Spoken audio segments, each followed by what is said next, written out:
With the bikes that we make today, we're already the #1 seller of motorcycles to young adults, #1 seller of motorcycles to African Americans and Hispanics, as well as women and Caucasian men. So that's with our existing product portfolio, and it's quite diverse, as you know.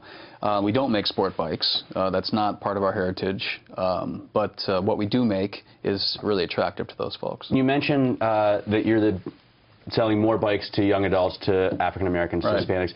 I noticed that a lot more minorities are getting into biking in general. Is that a big growth area for you? It is. If you look at, let's say, Caucasian men as an example, the traditional baby boomer, as they might call it, there's this misperception that they're going away. We looked at the census data, and the census data would tell you that Caucasian men 35 to 74 are 50 million strong today. They're 50 million strong in 2020. They're 50 million strong in 2030. And about the same in 2040, so they're not going away. And they're finally allowed to buy bikes, right? The wife no longer says no. This is the point. The strength that we've always had with that type of customer looks to be there for a long time. And then, of course, there's all kinds of other populations that are coming along with that and growing even faster. So African Americans, Hispanics, obviously women and young adults, generation of Gen Y and millennials. And so the percentage of the population will be stronger, and then that's why we're so happy about growing with them. It's not just about advertising so much. Right. It's more of a word-of-mouth kind of thing. It's such a community event, such a community sport that people are more into sort of social networking, even without talking about Facebook. There you go. You totally nailed it, which is what we say all the time, is that we were the original social network. So when we started Harley Owners Group in 1983, there was no internet. People weren't, talking on Facebook, but they were socially networking on the road, out in the real world, doing real things and having fun doing it. Also, right? It is. Harley Owners Group. That is a little intentional, I have to say.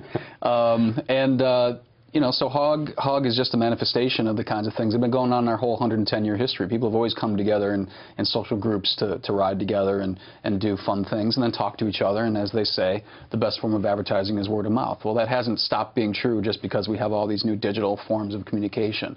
We're just enhancing them now because we have more means of having more people talk in real time. But the fundamental truth, the human connection, has always been there, will always be there, and that's what we're most focused on. Is there a way to get women more involved in the sport? Because I'm sure most bikers would appreciate that, and also it would be, I'm sure, a growth area. But I personally know at least 100 guys who ride bikes, and I know maybe 2 or 3 women who own them. Yeah, well, that ratio is not quite what we see, but so you need to maybe go meet some more women. That might be something that you need to work on. I agree with you. Yeah. But what ratio are you seeing? Like, how many women if you look at our ride, we have a training program called Rider's Edge, which is we train about 30,000, 35,000 new riders every year.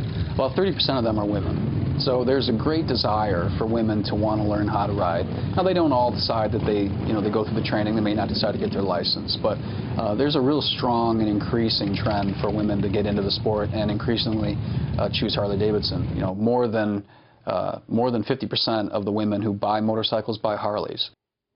Okay, with us right now, Matt Miller himself. Matt, I got to say, I think the company's facing an uphill battle here. You made the point you don't know a lot of women that ride. That's right. I don't know many women, including myself, that would want to ride. With regards to marketing their products to women, I would guess they are also facing an uphill battle. I mean, to put it bluntly, women don't typically like to do this stuff, at least those that I know. Right, well, but I hope that's one of the big things when women are looking to buy cars. They're very interested in the safety. It's not like you think safety when you think Harley-Davidson. No, it's the opposite. But with regards to their sales, they are not facing an uphill battle. They're doing tremendously well. The recovery's been incredible in both sales and profit since the huge drop in 2008, 2009.